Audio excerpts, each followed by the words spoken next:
Hi, today I want to invite you to listen to the story of the Caribbean Music Festival. I happen to be friends with the guy that founded it. And it's an amazing story, and I want to share it with you for multiple reasons. One of which is because if we've worked together, particularly if you've been interested in things like the evolutionary leadership workshop or some of my coaching work,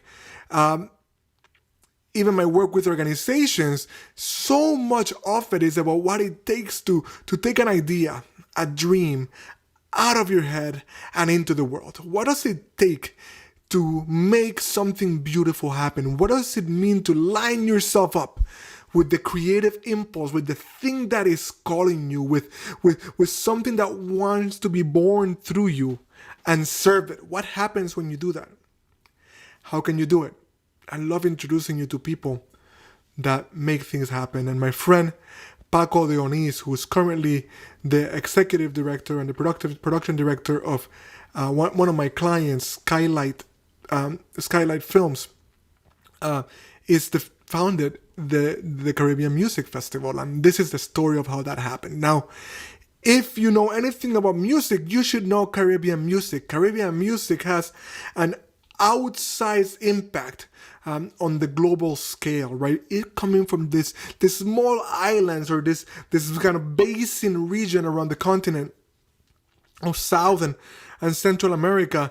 The outsized impact is gigantic, from Bob Marley's tunes that the world knows to salsa music, to the mambo kings before that, to the dance hall, and now reggaeton. And we just make music for the world.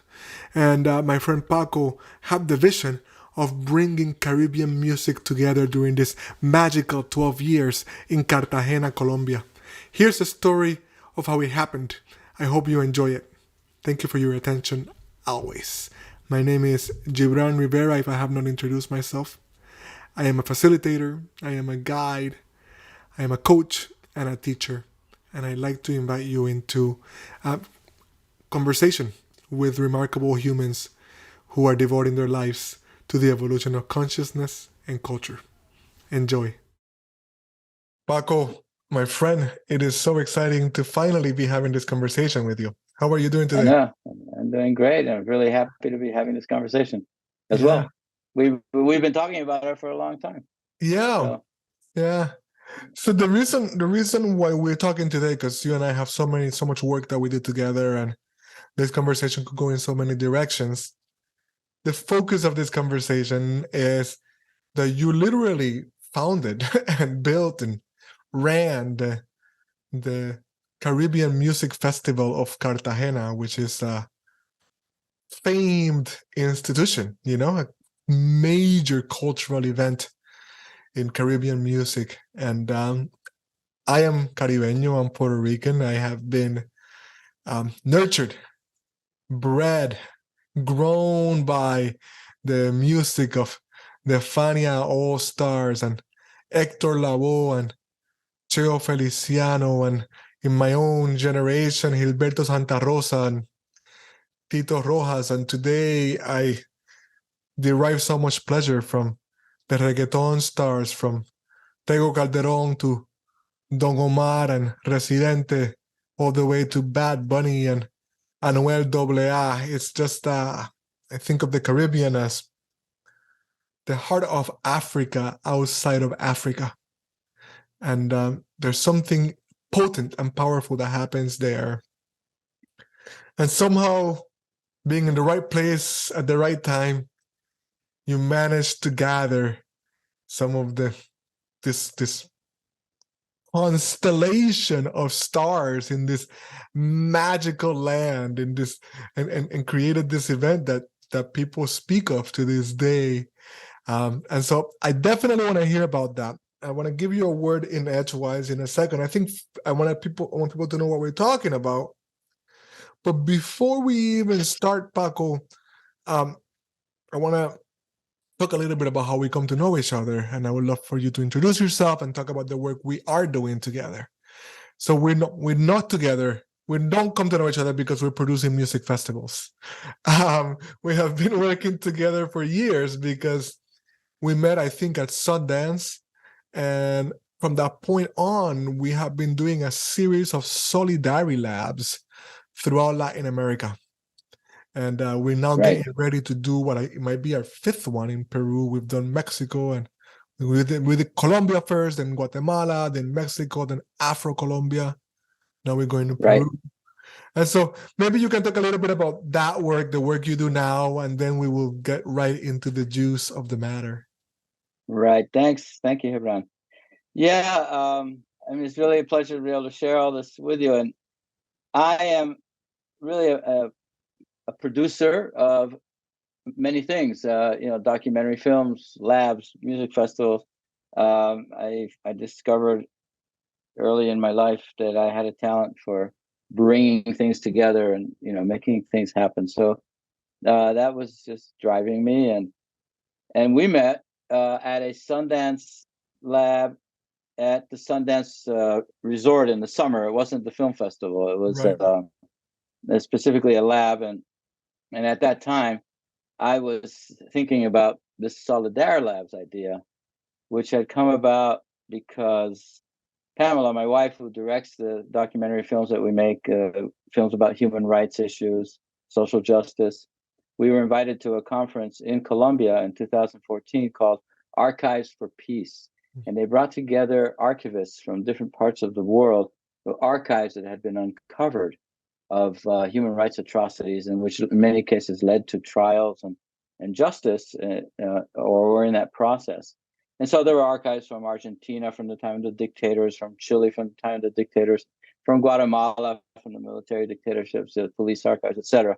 So we showed our film Granito, which deals with different kinds of archives, not just film archive that from Skylight, our organization, which is a human rights media organization, and film that was used as evidence in a trial, a genocide trial, but also archives of the police and even forensic anthropologists, which are basically archives of humanity, of bones, people who were buried in mass graves, Wow. and all of that. And so after we showed the film, it's called Granito: How to Nail a Dictator.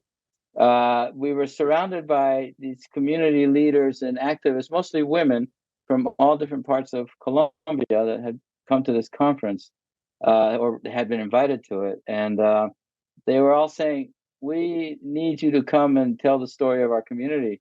We have an important story to tell as well. And we need to have it on film, like the film we just saw. And we said, we can't make that many films, but there are so many Colombian filmmakers that are talented, and why don't you talk to them? And they said, well, how do you talk to a filmmaker? Where do you find a filmmaker? We live out in these rural, marginalized areas. And then we thought, I left that thinking, that's a really good question. What could we do there?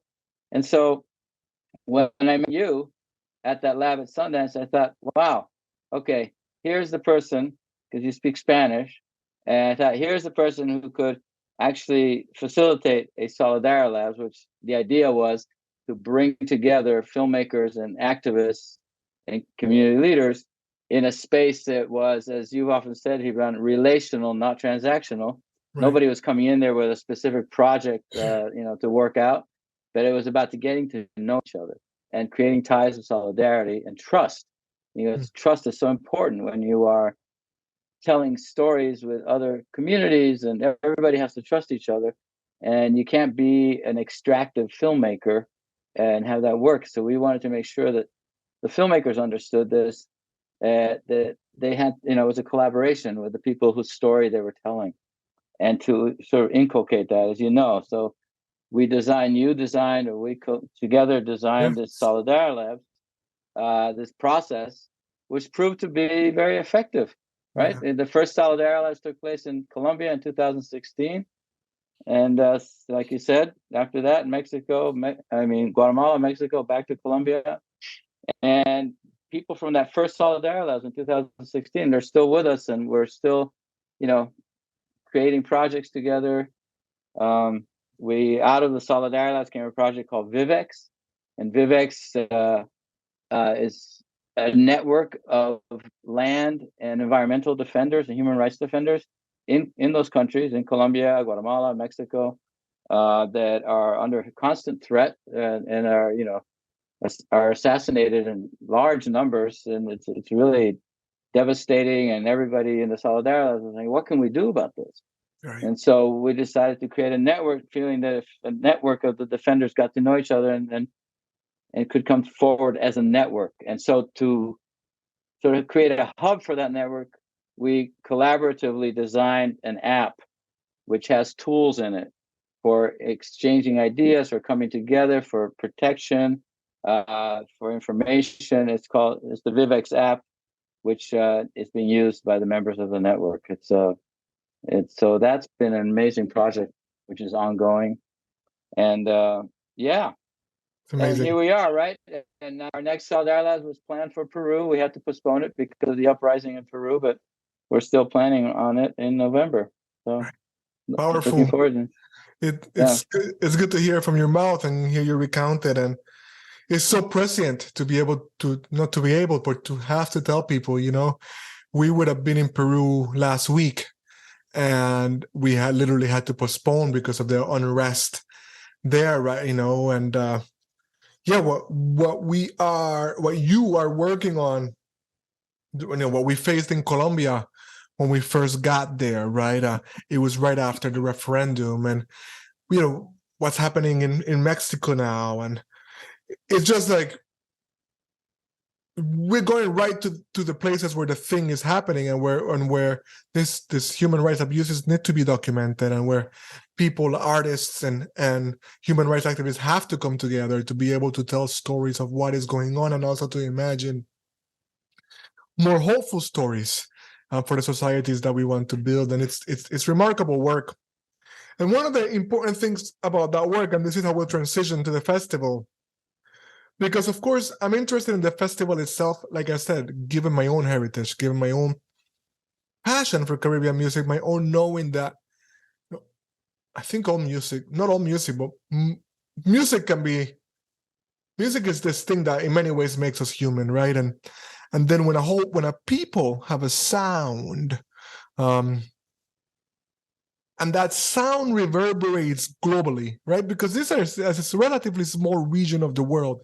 There's something that is being captivated, that it is holding, that it is not just for us Caribeños, but for humanity, right? And so that's part of why I want to talk to you, but also because both at the Solidarity Labs level and in my work with, for example, the Evolutionary Leadership Workshop, and my work with other leaders, like so much of my work is around helping people get an idea, a dream out of their head and into the world, to have an inspiration, to like pay attention to the thing that is steering, the voice that is steering inside of them, right?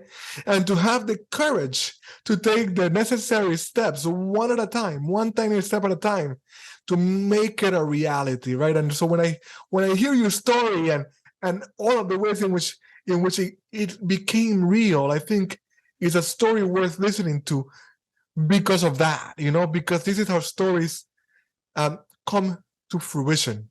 And so I'm hoping to hear your story. If let me tell you where I think your story begins, and then you can correct me, but just to like kind of prompt you and check myself. As I understand it, I'd love to hear something about your background, but as I understand it, you grew up in the US or Brazil, parts of Latin America, but you were in the US maybe when you read 100 Years of Solitude and decided that you had to go to Colombia? Like, is that kind of where the story begins? Like, how would you tell us the story begins? I just love the 100 Years of Solitude somewhere in there. Yeah, that's definitely in there. I would say it begins, especially looking back in retrospect, but it begins with the fact that I was raised in Brazil. Okay. My parents were friends. They were part of the bossa nova crowd. I mean, the musicians. The Mhm. João Gilberto, Gilberto, Tom Jobim at the piano. My father was a journalist, but he was involved in helping make the English lyrics for "Girl from Ipanema." right? Wow. While they were hanging out, in these sort of get-togethers. That's in Rio, where I grew up. Then, Amazing. when I was a teenager, we came to the U.S. in the late '60s to New York, and it coincided with the sort of the rise of rock and roll. It was Beatles, but then there was a place called the Fillmore East in New York City, where I used to go almost every weekend, and all these bands that became huge. Jefferson Airplane, Grateful Dead, Led Zeppelin, The Who, all these blues players, B.B. King. I mean, it was just an amazing musical potpourri in this old movie theater or some kind of theater that I don't know what it was originally, but it became this music temple. And I was very impressed also by the guy who started it and ran it, Bill Graham. And I thought, wow, this guy's, he's bringing all these bands. People don't know them, and he's creating a scene, a community too.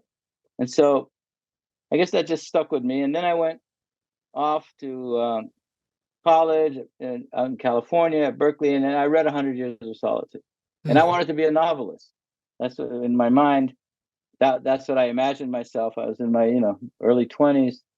I read 100 Years of Solitude, and I thought, oh wow, I have to go to Colombia. And kind of I wanted to go back to Latin America as well. So Yeah. it was a kind of a return. But I had never been to Colombia, and I ended up in Cartagena, and I made friends with a guy who had a fishing company and exported shrimp and fish, and he had a location. And I told him, look, I love it here, but I'm going to have to go because I don't know how I can make any money here to stay and pay the rent. And he said, no, man, I've got this location. Why don't you do something with it? I've got the fish, I got the shrimp, So I started a little restaurant. That's At amazing. first it wasn't even a restaurant. It was more like a kiosk. But it was very popular, and people thought, yeah, who is this guy? And I was making seafood, and my mother is from New England, from Boston, and she, Wow. so I knew sort of, fish and chips, things like that. I wasn't any chef or anything, but I always liked to cook, and so I made that kind of food, and down there it was kind of exotic, right? Because it was different, and so it became a big hit. And then after a few years, I thought, this isn't really what I came here for, but I'm glad. But I met a lot of great people. But one thing I used to do is on Saturday nights, I would go out to the barrios where these guys, they had these incredible sound systems that were the size of a building, and painted with neon, like graffiti. It's just incredible, and they played a lot of African music, and then these things are called picos because the on the old turntables, the picot was the needle. Right. So That's so good. That's so great. this became and then the guys who had these systems were called picoteros. So Wow. the picoteros, and then they sold rum, and they sold bootleg records, vinyl LPs. As that was their business, and people danced all night on these, out on these fields with a huge sound system, dancing to this incredible music. And I thought, wow, this is amazing. This is magical. This needs to be celebrated. I mean, other people should see this. And I don't know. It's just, and then in town, in the old Cartagena is an old walled, city built by the Spanish in colonial times, and inside the walls was this really beautiful jewel of an old bull ring that would fit about 2,000 people maybe. It wasn't a huge bull ring, and there was a newer bull ring that had been built, so this one was kind of abandoned. And I thought that would be a nice, really beautiful place to have a music festival. I forgot to mention, during those years in New York, I went to the Woodstock Music Festival in Okay. 1969. And that had a big influence on me as far as seeing what a festival could do. Amazing. And so, yeah, I then found out the reason there was so much African music being played by the picoteros is because if they bootlegged like Puerto Rican music or Dominican music or the salsa coming out of New York, they would get prosecuted or shut down by the record companies that had offices in Colombia for those Wow. records. But the African records, no, these guys, the picoteros, they would travel to Paris, buy like 300 records at an African record store in Paris, and bring it back to Cartagena. And then they would play them so people got to know it, and they would also make vinyl bootleg copies and sell it. So and of course the African record producers, they had no presence in Colombia, so they didn't Right. even know this. They didn't know this was going on. This was long before internet or social media. Anyway, these things could happen in different parts of the world, and people wouldn't know about it. And I'm so, sorry to interrupt you, but I'm so glad you clarified, because honestly, Paco, when you were saying African music, I just thought Caribbean music, because it's no, so. But you're talking about music from Africa, bought yeah, in Paris and bootleg, so they're literally listening to music from the continent. That is remarkable. right. And so, and at the same time, during these years, music from the Caribbean that was created really as a mix, right? I mean, if you look at the instrumentation of Caribbean music, instruments from Europe, indigenous instruments, and instruments from Africa that came with enslaved people, right? And so all of that created what we know of as Caribbean, all the multi varieties of Caribbean music. And that started going back to Africa in that form. And so then you have bands like Africando, which is an African band, super influenced by Caribbean music, but then laying another layer of Africa on top of the Caribbean. And it's like this transatlantic dialogue that's been going on for centuries. And so this thing with the picoteros really was part of that dialogue too. And then a lot of the young bands in Colombia like Chop Kibdo, you may have heard of, that they were really influenced by the African music too. So then there was this like Colombian African sound emerging, and so for me it was like, wow, this is just an incredible thing, and it would be so great to celebrate it in a festival, right? And so by that time my kiosk had grown into a restaurant. I had different customers. It was a popular place. One of my customers was of the family that owned Avianca Airlines at the time. And Okay. so this was when Avianca Airlines was still owned by a family. It wasn't like a massive corporation. And I was telling her about this festival. And I said, I'd love to, bring musicians from all over the Caribbean here to Cartagena, and let's celebrate the music from the whole Caribbean, French, English, Spanish, Dutch, and let's do it here in Cartagena. We have this beautiful bull ring. I convinced the owner of the bull ring to fix it up, and so that we could use it. The head of the Colombian tourism office, the government office for tourism, also used to come to my restaurant, and he said, "Oh, I can give you some money, to organize this." And and the lady Beatriz Alicia Santo Domingo was her name, who was one of the owners of Avianca. She said, "I'll give you a plane. Like Wow. we'll put it in San Juan. If you get the musicians to San Juan from all the different islands, we'll bring them back to Cartagena and then take them back to San Juan." And it was like a regular a plane, 120 people, right? And so wow, I have to get buy-in from the country. So we designed a logo, very simple, put it on paper, and I wrote a letter to the cultural office of every Caribbean island, saying, next year, in March 3rd to 6th, we're going to have this Caribbean Music Festival in Cartagena. Would you like to send a delegation, a band, a group from your country to represent your country at this festival? And so I sent these letters by regular mail. There wasn't even fax. There was no fax. Nothing. It was just mail. I got the addresses from the different embassies, and I sent it to the cultural office of each country. over the next couple of months, I started getting letters back saying, "Yeah, we're in. We'll do it." Because I told them, we'll pay. If you could put the musicians in San Juan, we'll bring them to Cartagena. We'll lodge them. We'll feed them. You have to pay the musicians, and you have to put them in San Juan. It's And so amazing. they all said, yeah. And I had all these letters, and then I went to other like the cultural office and the tourism office. He said, yeah, okay, great, that's wonderful, we're totally in.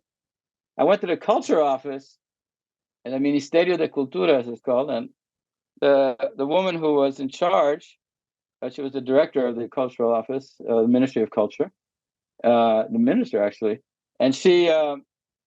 I told her the idea about this Caribbean festival to celebrate Caribbean culture. And she looked at me kind of like with a withering look and said, Paco, that's not culture. Yeah, That's not culture. That's folklore. Culture is ballet. Culture is opera. Culture is a symphony orchestra. That's what wow. we fund. That's what we fund. Wow. And so she had all these European ideas about culture. What an outrage, huh? Yeah, Every time you tell me that story, it just like goes so deep to the core of like the depth of inbred racism in these places, and I just like know. I know. short-sightedness, like unable to see I the know. wealth before them. Just like it just shocks me. It just shocks me. Yeah. Yeah. Yeah. And there you have it. So she never gave us a dime. And but we went ahead and we made it happen anyway. And Yes, the of course. first festival in 1982 was like an explosion of wow. It was the venues were overrun. Musicians were like amazed. This started seeing each other. The Caribbean is all these islands that are separate and separate governments and everything. So it's not like they're all in contact with Yeah. each other. Yeah. Not at all. Yeah. Especially back then. So that it was a beautiful spark, that just went off, and the festival went on for years. And then we started bringing African bands, the bands that were on those records that came from Paris, Oh my right? God. Bands from the Congo, from Nigeria, amazing, amazing music mixed with all the bands from the Caribbean and Colombia. It was quite something. We did it every year for over 12 years, and it was a 4-day event, 4 nights, and with a big free concert during the day on the last day on the walls of the city next to the sea. And I had never done anything like that before, but it was just a matter of like when you think of an idea, this if you okay, here's the idea. What are the paths to get to that place? Right. What do I need? I need a plane. Okay, how am I going to get a plane? I'll ask the person who owns a plane. That's great. Yes. Yes. So the tourism guy has a fund. So why don't you give some of that to us? So we'll do this festival. And the hotel, give us some rooms. And let's feed these folks. And like that, it's just sort of pulling it all together. Yeah. Uh, and yeah, it was amazing. It Yeah. sounds magical, and I think, many listeners will not have as easy a time kind of picturing Cartagena in their mind's eye. Like I have never been, right? But I've been to San Juan. Like I know what these like port cities look like. I know what that sea feels like, And Yes. where you bring me to when you tell the story of the plane just blows my mind because, you must remember the scene from that beautiful film, almost 20 years old now, When We Were Kings, about the rumble in the jungle, right? With Muhammad Yeah. Ali and George Foreman in what was called Zaire, now the Congo. And they have Yeah. these scenes of the Fania All-Stars, like in the airplane, right? And then playing live in Africa, right? And so you have this Caribbean music in Africa and the African people getting it, right? And so like that's what my mind does, because I don't have images live video images of the Caribbean Music Festival, but that's what my mind does, right? Like I picture the idea of you in this airplane and this mix of people. I imagine there must have been reggae people, ska people, merengue people, salsa people, right? Like bachata people, like whatever. Yeah, All of them together in a plane, and you are in it, and you're bringing them to this. It sounds like an explosive miracle, like I just like it blows my mind and my heart open just to even think about it. It was incredible. I mean, first of all, I flew from Colombia to San Juan in the plane with the crew and me. That's it. It was just me on this whole plane. and it's so funny because they acted like you would, like you get on a plane. What would you like to drink? To bring you the meal. It's like all sort of normal, but Except it was empty, yeah. And then we get to San Juan, and boom, we filled up the plane, and everybody had their instruments. And now this was long before 9/11, in the security state. So it was like everybody got on with their trumpets and guitars and drums, and the plane ride from San Juan to Cartagena, which is like a 2-hour plane ride. It was just one huge jam, drinking rum, playing all that music, and the plane was just bursting with music. And when we landed in Cartagena, it was still stairs going down to the tarmac, not one of these, So everybody comes down the stairs playing the music, and in the airport out there on the tarmac, where all the Colombian musicians playing as well. And so just this huge jam that's how the festival started. In the tarmac, yes. That was the first day.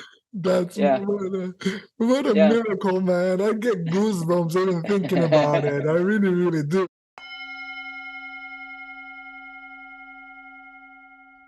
Thank you for the gift of your attention.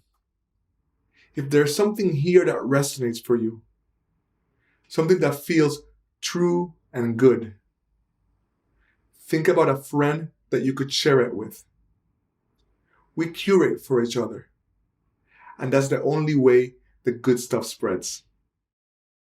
My next project with Pamela and I, we're going to make a film about the festival and about this story, because I have tons of footage. We filmed back then, every festival. That's amazing. Not with film, with the format at the time. There were different tape formats for broadcast, 3/4 inch, Betacam, all this stuff. And so we have a lot of material. That's amazing. And we're going to put it out, because this is a story that needs to be, out there so that people can see it, especially younger Colombian musicians and Colombians in general, but all over the Caribbean. They should see this story that was such a beautiful coming together of Caribbean culture, in the Caribbean, sort of by and for Caribbean peoples. And it's very inspiring. There are a lot of musicians, contemporary Colombian musicians especially, who will tell you that the festival was a huge influence on what they do. That's on their music. It's amazing. I want to keep talking about this while I have you, because my mind is flooded with thoughts here. But one of them is, it has some friends, kind of college friends, and one of them was we were all buddies, Cuban woman, and then a Colombian friend.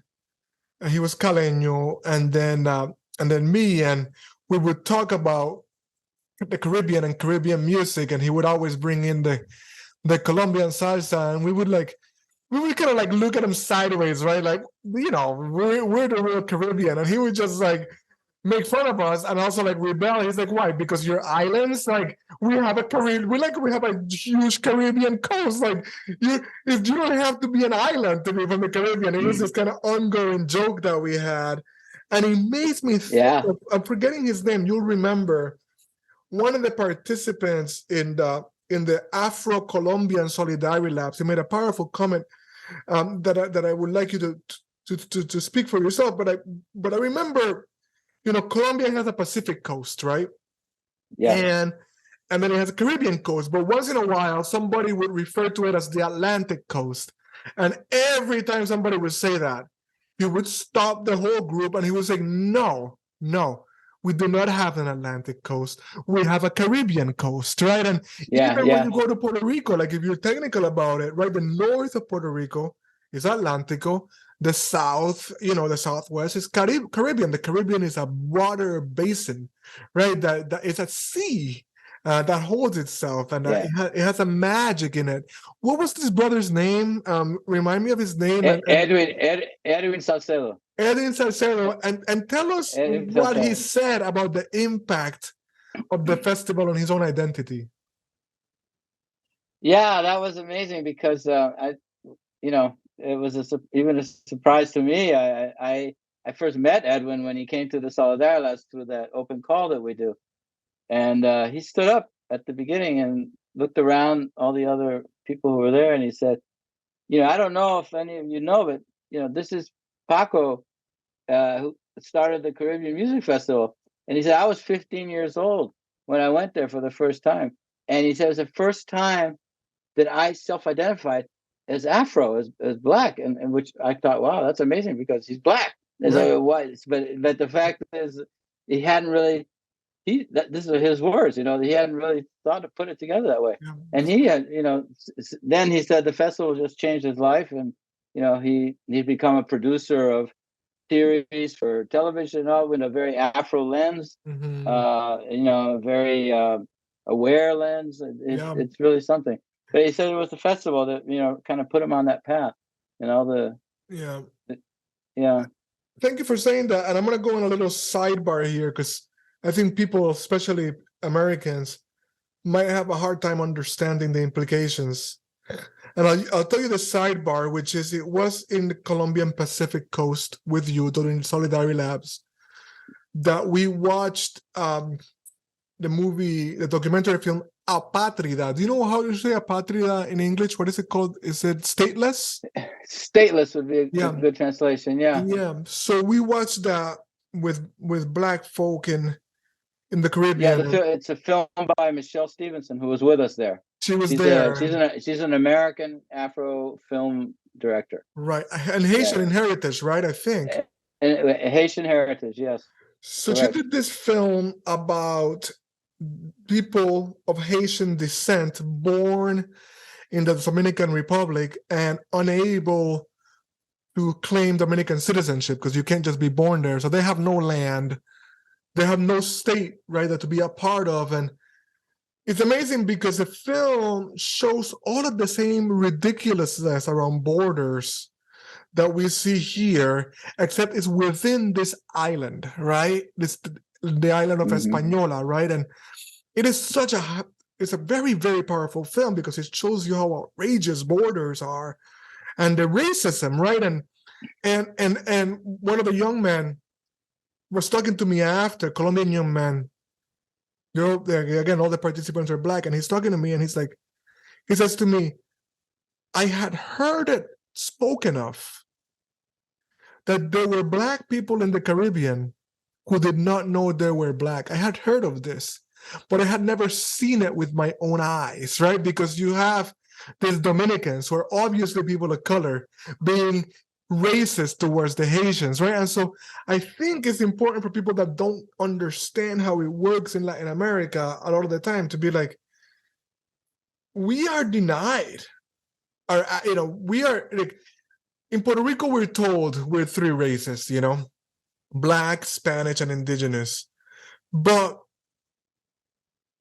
the superiority of the European is always centered, And so we are taught to deny our Africanness, My partner, the love of my life, Tuesday, who I think you've met, on Zoom, yes. On Zoom, yeah. So she's mixed race and she's got mixed race kids, and with them, I'm always claiming, right, my Africanness, right? And the teenager kind of rolls her eyes at me, and I'm like, well, no, like I am from an Afro-Latin people. Like my culture is African, and I just went on this tangent to for people to really understand that somebody like Edwin, without this experience of seeing himself, right, in this larger context, could have gone a lifetime being a black person, not fully understanding, um, Mhm. you know, who he was Yeah, and who we are as Caribbean people. Very, very powerful. very powerful. Yeah. Yeah, and we want Edwin, Pamela and I, and we've talked about this with Edwin. He would be one of the co-producer directors of this Amazing. film. Amazing. Because I mean, he's just how could he not? First of all, his own personal experience and the fact that he's become, a successful filmmaker. Yeah. Yeah, it's So incredible. yeah. Paco, can I ask you, are there, I didn't prepare you for this, but are there acts that you could name, that you could mention, that maybe people will recognize, like that showed up at this festival over the 12 years that you had it? Well, I think Joe Arroyo would Uh-huh. be a big Yes. one, right? Amazing. The Burning Flames from the island of Antigua, they had some big hits. Arrow, he's from the island of Montserrat. He was famous for the song "Hot, Hot, Hot," feeling hot, hot, hot. Nice. Yeah, Yes. yes. That was and then the Burning Flames had this big hit called "Worky Worky," a fantastic song. And we had groups from, let's see, Jamaica, Cuba, all the islands, and let's see, La Familia Andre from the Dominican Republic. They were really great. Gosh, I could go on and on. A reggae act called Freddie McGregor, who was a huge hit in Cartagena. Amazing. The first time a reggae artist had come to Cartagena. Unbelievable, no? So yeah, for the musicians and for the Cartagena. Oh, and then Colombian legends like besides Joe Arroyo, Andres Landero, who was a master Mhm. accordionist and of vallenato music, Wow. cumbias, beautiful traditional cumbias.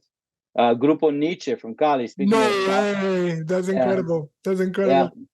The Grupo Nietzsche story is funny because when we started the festival, they still weren't super known at all, outside of Cali, and their leader Jairo Varela, who rest in peace, he's not with us anymore. But Jairo Varela came and they drove from Cali to Cartagena. Back then, that would have been like a 3-day drive probably because the roads were not good. And so they arrived in Cartagena and said, "Hey, we're here. We really have to play in this festival. We heard about this festival that was going to happen." And we said, "Oh man, it's sorry. The lineup is there. We don't have any more room. We're already playing all night every night." And they said, "No, no, no, no. We have to play here at this festival." No way. That's He said, incredible. we drove all the way here. We have to. And so they convinced me. Yeah, okay. Wow. And so they play. That was explosive. That was the first festival, you know. That's So remarkable. For people that don't yeah, know, Grupo Nietzsche is an establishment, like just like a part yeah, of the like pantheon of great Colombian salsa and salsa in general. And right. so we definitely, Paco, before releasing this, we'll have to put a playlist together for people, Okay, Yeah, I okay. think it'd be great. Hey, can you speak to us about your background? Because I know we were very intentional. Is that the poster you said for the first festival right behind you? Yes, I'm gonna move out of the way a little bit. Let's Yeah, see. yeah. How do we do this on Zoom? There you go. Let's see. There This it is. is. Yeah, You can see it's a coconut yeah, yeah, sprout its first leaves, which yeah. is how coconuts begin. The coconut is like on the sand on the beach, and if you leave it alone, it'll sprout its first leaves and turn into a coconut tree. And Wow. and then behind that is the full moon. Oh my God. And as Gibrán knows, the full moon is very important to me, and it's every solidarity has to be done around the full moon. That's right. Uh, so I thought the festival was going to take place in the magical Caribbean nights, Yeah. and the coconut with its first sprout was the beginning of something, right? It was the start of this festival coming to life, and it was painted by a famous top Colombian painter called Alejandro Obregón. And Alejandro Obregón was my neighbor in Cartagena. Mm-hmm. And so I needed a poster. Here's another thing I did for the first festival. I needed a poster, and Alejandro was a painter living next door. I knocked on his door and I said, "Alejandro, look, I really need a poster for the festival." will you do that? Because having your name on the poster that, it was made by Alejandro Obregón, that will really help to, raise support for the festival. Amazing. And he said, Paco, I'm sorry, but I don't paint festivals and music, and I can't help you. I'm sorry. I said, oh. So I left, and I thought, wait a minute, I'm gonna have to find a way. And so I, walking down the beach, I saw a coconut like this, exactly, and I picked it up, and I went back to his house, and I knocked on the door again. I said, Alejandro, look, will you paint this coconut at least? It's not a trumpet, it's not a guitar. I don't care. How about painting this coconut? And then that'll be the festival, and the festival poster. And he said, okay, I'll do that. And he went in to his studio, and a few days later, he had given me the painting, which I have here. That is amazing, man. Look at that.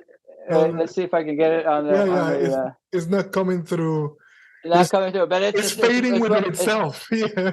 It's what you're seeing. It's fading within itself. I'm sure that means something. That is brilliant. Oh my God. Just the stories and just what it means to just be willing to have the conversations with people and to nudge a little harder and to not give up and to, just can also connect. I think what people don't know about you, well, they can feel it right, through the conversation is you have this human warmth and this commitment to human connection. And I think that gets us very, very far. I do want to take a step back and talk about the moon, because you're not kidding when you say you schedule around the moon. Like, we had to postpone the Solidarity Lab because of civil unrest, and we had to find new dates, and they had to be dates that worked in my crazy schedule and that worked for you, and that worked for the location. And we would not schedule without it being around a full moon, and every Solidarity Lab has a full moon in it. And I literally, as the facilitator, make sure that there's an evening when we go out and howl at the moon together, which is a magical and powerful part of every Solidarity Lab. So to honor the moon cycles, and as you might know, people will be getting this and at some stage of the moon, because I only release my newsletter across moon stages. So that will also show up. So that connection to that cycle, I think, is important. Yeah, it's beautiful. Fantastic. Wow. Beautiful. Wow, that's beautiful. Yeah, this whole thing is beautiful, Paco. I'm really moved. And tell me, maybe before we go, just a couple of words about the development, the unfolding over 12 years, and finally the decision to close. Like, how do you end something like this, right? Like, I'm sure your life had to keep going on, and how did that happen? Because I do believe that things should have beginning, middles, and endings. I'm not a big fan of trying to make something live forever, because it doesn't match the cycle of the earth. That's not how things work. Also, I should mention that the festival also led me to the woman that is now my wife, that we met because of the festival, in the sense that she's a documentary film director with a lot of experience, and she was hired back in the sort of the 10th anniversary of the festival around, but not to do anything with the festival, but to a project that was to capture music of like grassroots musicians around the world. And she chose as one area, the north coast of Colombia, the Caribbean coast of Colombia. And several people told her when she was doing her research, you really should call this guy Paco, because he has a festival there, and he knows a lot of musicians around there, practically all of them. And so I, at that time, I had relocated to Miami, and I was still, the artistic director of the festival. And so anyway, and it was an answering machine back in the answering machine days, and I kept getting these messages from Pamela Yates asking to talk about the festival, the music, and that she wanted to go to Colombia, if I could give her information. And she caught me at a particular time that like you say, I connect with people, and I'm generous and all that. But I at that particular time, I was kind of annoyed because I had talked to Japanese, German, British, all these different musicologists, Americans, that picked my brains. We had great conversations about festivals and musicians. I gave them contacts, and then they put out like a box CD set and not even thank you, Oh wow. nothing. Wow. Right? It's just I thought, okay, that's cool, that's okay, but I'm not gonna Yeah. spend a few days with these people, and then they're just like they're like extractive, right? I Yeah. hate that extractivism, right? Right. So then, and then Pamela, in one of her messages, said, "Yeah, I don't know, I didn't mention this before, but there is a fee involved." And I thought, well, that's respectful.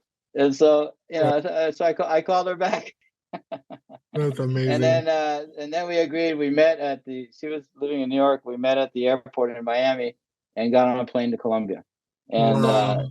then we spent the next 10 days going around the north coast of Colombia, listening to musicians in their villages, in their houses, all these musicians that I knew because of the festival. And then they would prepare sancocho, and we'd have, it was more than just listening to the music. It was Yeah. every one of these was an event. It was like a total immersion. Wow. And then that's how we met, and we started. And then that's how I went from producing, say, the music and the festival to producing documentary films. It was through her. Yeah. But she also came down with a great cinematographer at one of the last festivals where Joe Arroyo was playing, and we have that captured.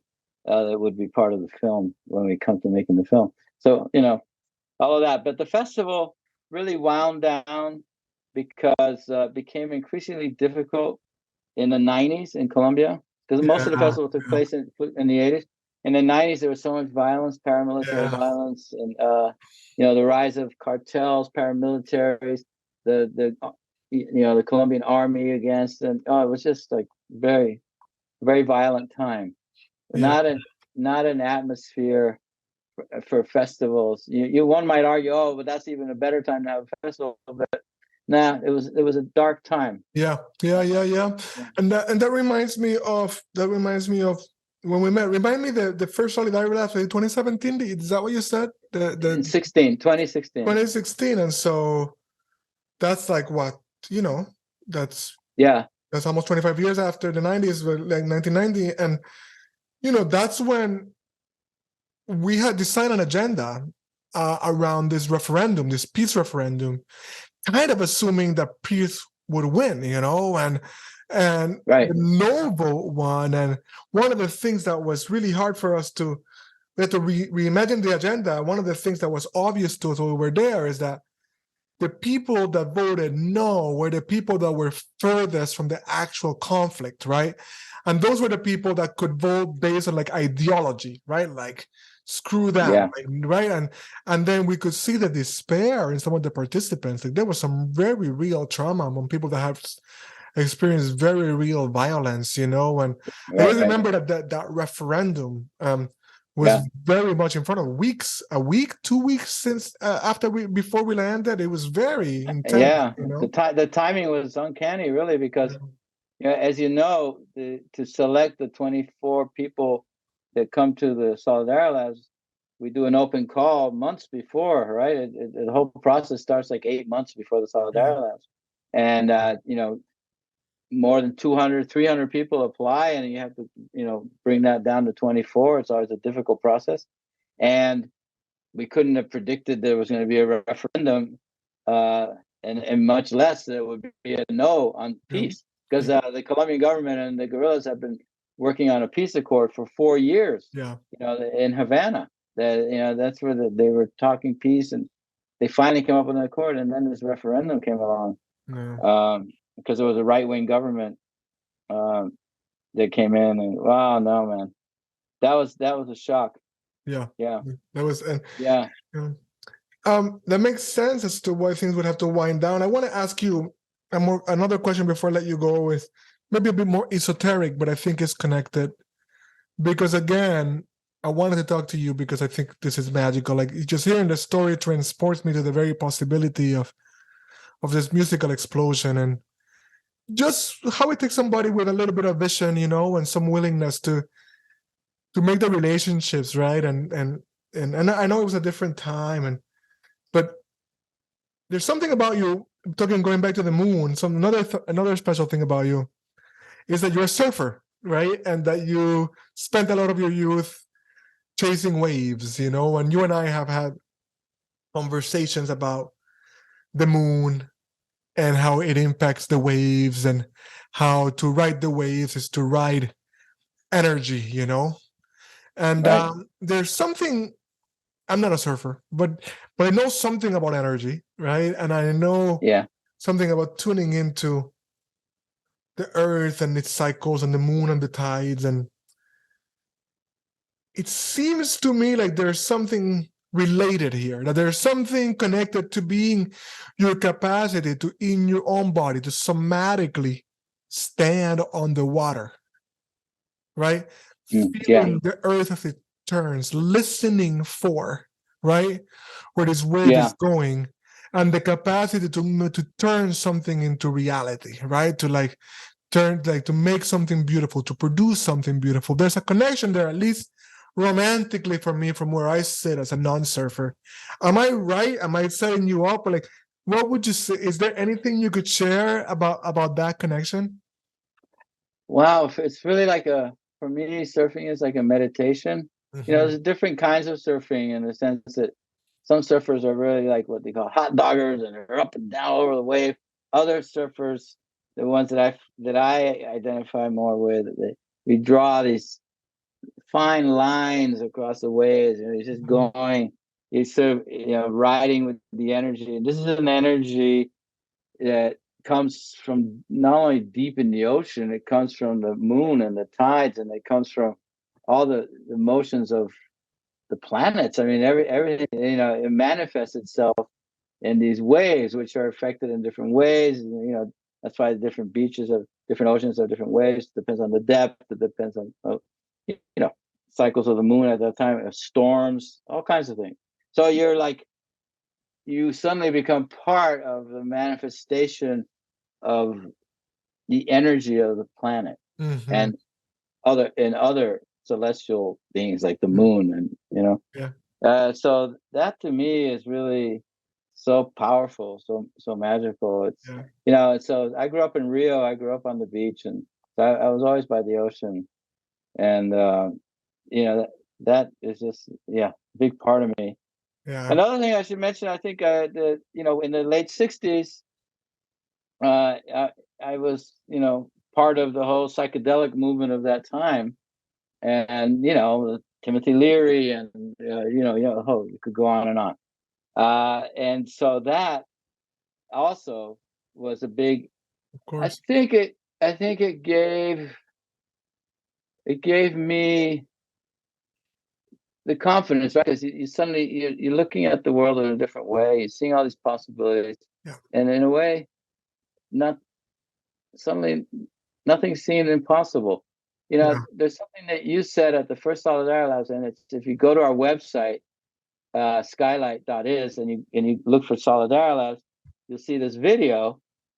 And in it, you at one point say to the gatherer, this was at the first Solidarity Labs, you know, in Spanish, you said, "No, para cambiar el mundo, primero hay que imaginarlo." No, we first have to imagine Yeah. what we want before we can make the change. Amen. And so Shit. that part, imagine something Mm-hmm. and then figure out how to get there. Yes. You Yeah. know, Ashe. That's so yeah, beautiful. And you do it. You do it over and over again, and you do it in service of others. And it's a real gift. It's a real gift to have your friendship and your partnership in all of this. One of the thank you. metaphors I return to, because my business is called Evolutionary Leadership, and the workshop that I run is the Evolutionary Leadership Workshop, and that's what the Solidarity Labs are based on. And Yeah, it's like the second law of thermodynamics is the law of entropy, right? Like things are actually coming apart. Right? So in a universe in which things are coming apart, the fact that a flower can exist, or you or me can stand erect and just kind of be long enough, right, before before the entropy takes us back into the earth, right?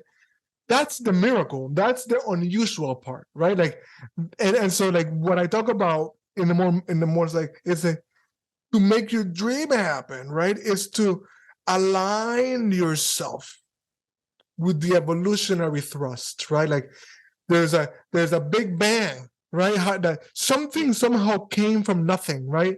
And that big bang is still banging, it's still moving forward, right? And our job, right, is to like be a part of it, to like allow it to move through us and put ourselves in the service of it. And that's how beautiful things happen at any scale, right? It could be the building, it could be like knitting a community block together, right? It could be the tending to a family, right? And its friends, right? It could be the production of a festival. It could be Solidarity Labs. It could be the making of films or great art. But like to actually be in service of this creative life force is to dance with life itself. And I feel like you've modeled that, and I just found it myself blessed to know you, that I can tell the world about you, about what you're up to. And as a Caribeño, just grateful that you could see the magic that we hold. And we're living through another powerful moment in Caribbean music, you know? And you know, like this kind of reggaeton, and actually a couple of, maybe I'm going on too many tangents, but you know, reggaeton was truly born in Panama, then it took shape in Puerto Rico, and then it almost fizzled until it found itself in Medellin, Colombia, right? So there's just this, and from there it went global again. And so there's this interesting relationship between these lands, right, that make this beautiful, powerful, life-shaking music possible, you know? And it's just so exciting that to be a part of it in any way whatsoever. It's just beautiful. I know. I remember El General from Panama, right? Yeah, that was like the roots of reggaeton. that was the beginning. Wow. Yeah. It's a beautiful thing. It really is. So, wow. Well, let's we have to make a playlist. Yeah, thank you. Yes, we will. Please do, and we'll release it only with a playlist. I'm really grateful to you. Thank you for the listeners for listening. Thank you, Paco, for being yourself. I can't wait to see what we do in Peru, and hopefully what we design. And just like, thank you for being generous again with your time. Now, I appreciate it. Oh man, please, Ashe. Signal versus noise. There's so much competing for our attention. And I am so glad that you stayed with us through the end of the podcast. It should mean that you're finding something meaningful here. Hopefully, something worth sharing. And so I'm asking again that you think of somebody who would be touched by this conversation, who wants to be a part of it some way. It is a decentralized conversation. It is a way in which we're changing ourselves by leaning in towards each other in places like this and in the exchange of these ideas. So, who's a person or two that will be specially moved by what you've heard here today? Send them a text, an email. Let them know we're here. We're not trying to reach everybody, but we want to reach the right people. We want to keep having this decentralized conversation. We want to keep working on getting right to the edge of the evolution of consciousness and culture to see what we find here together. Thank you again for being a part of this. Liking the podcast helps. Subscribing is definitely a good thing. Feedback is always welcomed. Stay in touch.